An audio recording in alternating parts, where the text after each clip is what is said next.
Hello বন্ধুরা,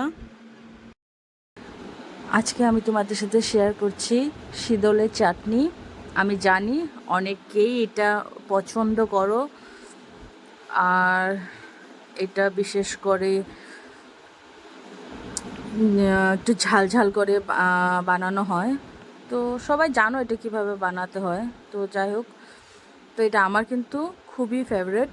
তো এটার জন্য আমি কি করলাম, আঁচটাকে প্রথমে হাই ফ্লেমে দিয়ে পেঁয়াজ, রসুন, লঙ্কা কুচু সব কিছুকে ভালো করে ফ্রাই করে নিয়েছি। তারপরে আঁচটা একটু কমিয়ে দিয়ে যখন ওটা ফ্রাই হয়ে গেছে, তখন আমি বয়েল করে মানে ভালো করে ধুয়ে রাখা যে শীতলটা আছে সেটা আমি দিয়ে দিচ্ছি। আর এখানে না বেশি শীতল দেওয়ার দরকার নেই, কারণ ওটা তেতো হয়ে যাবে, তাই দুটো কিংবা তিনটে ইনাফ। তারপরে এটাকে একটুক্ষণ আমি নাড়িয়ে চাড়িয়ে নিব।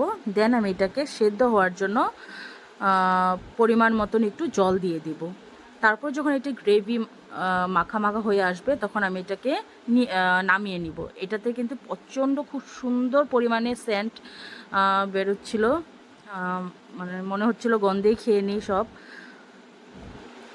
তোমাদের মধ্যে কার কার ফেভারিট শীতলের চাটনি, কিংবা শীতলের যে কোনো তোমরা কিভাবে খাও বা কিভাবে বানাও তোমরা জানিও। আমরা তো এইভাবেই বানাই, অ্যাটলিস্ট আমার খুব ফেভারিট এইভাবে বানানোটা। অনেকে কচুর লতি দিয়েও বানায়। তো আমার গ্রেভিটা প্রায় কমপ্লিট। তো এইখানটায় আমার গ্রেভিটা কমপ্লিট। দেখো আমি নামিয়ে নিয়েছি। আর হচ্ছে এটার সাথে আমি এগ কারি করেছিলাম, আর তার সাথে করেছিলাম মুসুরের ডাল। আর এই হচ্ছে আজকে আমাদের লাঞ্চ: শীতল চাটনি, এগ কারি অ্যান্ড ডাল। ভিডিওটা যদি তোমাদের ভালো লাগে তাহলে ভিডিওটাকে please like, share and subscribe করে দিবেন। দেখা হবে নেক্সট ব্লগে।